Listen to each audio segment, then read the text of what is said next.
Kevon, you've ended seasons a lot of different ways with, you know, with a championship trophy, not even making the playoffs. How does this end of the season compare to you? It's disappointing. Just because we thought we had a really good team, and to not have our full team out there to go out there and fight was frustrating. But the last few months of the season, we really came together and made a run, and did some good things and did something we can build off of. So you can take that and move forward, knowing that we got a chance to still be really good. How do you look at your future? You've been through this before, obviously. Yeah. Who knows? I mean, you know that better than anybody. But are you looking that you want to return, and you think they're going to ask you to return? Definitely. I think I always want to be here. This is where I was drafted at. I've been here a long time. I hope the feeling is mutual, but, it's the NBA. Things always change, especially when you don't win it all. So, I'm just ready for whatever. Everything's still fresh, so I haven't really thought about free agency or nothing or the summer quite yet, but something my agent probably going to be calling me about in the next couple of weeks, and just figuring out a strategy and a plan to, prolong my career as long as possible. I know you probably just met with Mike and Steve. I mean, did they express a desire to, keep you around long? Definitely. They expressed, but, it's the NBA. Things change overnight. Next day, they're going to try to do whatever is best to make the team better, and hopefully I'm in those plans. But like I said, everything's still fresh, so we ain't go deep into it or talking to it that much. So, it's a lot of time until free agency starts, and we see what happens. How do you just view the center position for this franchise moving forward with Draymond at the age he's at, and just how the league is morphing? You guys have two young guys in here. You're obviously in here. Just how do you view that?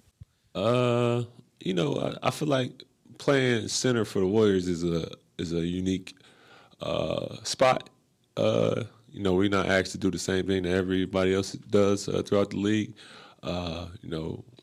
Playing with Steph is unique, and it's a lot of fun.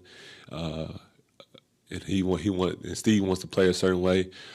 So I feel like we have a good group of guys that give different looks at the center spot. I think that's kind of what Steve has always had since I've been here. He always had 3 or 4 guys that do different things, and so when he want to change lineups and do different combinations, we're all ready to play and go out there and do different things. And I don't know what he's going to want for the future, but I thought we did a solid job throughout the whole year. Our defense was good. I think we anchored the defense pretty well. We rebounded well as a team and at the center spot. So I think we did our job this year. Moving forward, that's on Mike and Steve to see what they want. But I feel like we have a good group that gives different looks. How important do you think it is to have enough minutes from guys that aren't Draymond at center, basically to make sure, especially over the course of an 82-game season, that he's not playing it, that much center? I think it's very important. I don't view Draymond as a center. I think we played him at center to make our lineups work, and adding somebody like Jimmy in the middle of the season is unique, and so we had to learn and gel on the fly, and he's one of the smartest players in NBA history. So Draymond was the best candidate to make that work in that short of a period of time. But given the offseason and time to really put a team together and really put a style of play, I think Draymond can go back to playing his position as power forward, and Jimmy can play the 3, and we can do different things, and that can be a different lineup to close or something like that. So I don't think Draymond wants to play center full time, but he will if he has to, and I think he can. He showed that through the playoffs and the end of the season. So Steve loves doing different things and different lineups. So having Draymond as a full-time center, I don't think that's something that he probably would want to do. Before, but what have you learned about the free agent process just from your previous trips through it? That anything can happen. Big trades, big signings that you never would think would happen. Always kind of happen. I've been fortunate to always come back to the same spot no matter what's been going on. But things change fast, especially around the draft. So kind of always expect the unexpected. Just try to stay ready. Hopefully the market works out in my favor, but you never know. So just want to stay ready, stay sharp, make sure that when I'm in the off season, I'm getting better and control what I can control. How difficult do you think the last 4 years have been for Kuminga? You have a very unique perspective on, the way Steve can pull you in and out of the rotation, but considering his talent, lottery position, future ambitions, how have you seen that kind of weigh on him over 4 years? I think it's been difficult for him for sure. Being a young guy on a team with championship aspirations is always going to be difficult. Because you just can't just go out there and make mistakes. We got to play at a higher standard, higher level.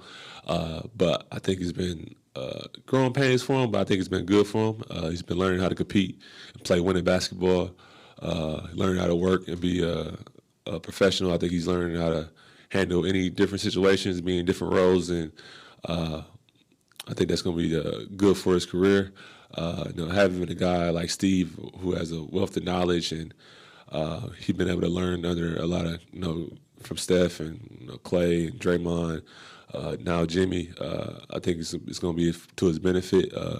As a young player, you want to get a lot of minutes. You want to take over the league by storm and do different things like that. But he's been able to learn and deal with adversity at a high level. So for him to not be out of rotation in the playoffs and then get thrown in there and perform like he did in the Minnesota series is a testament to how good he can be and how much he's been learning and how much he's really watching film and learning the game. Because as a young guy, it's hard to get better by sitting on the sideline. And I think he got better in his time when he wasn't playing, and I think that shows how good he can be.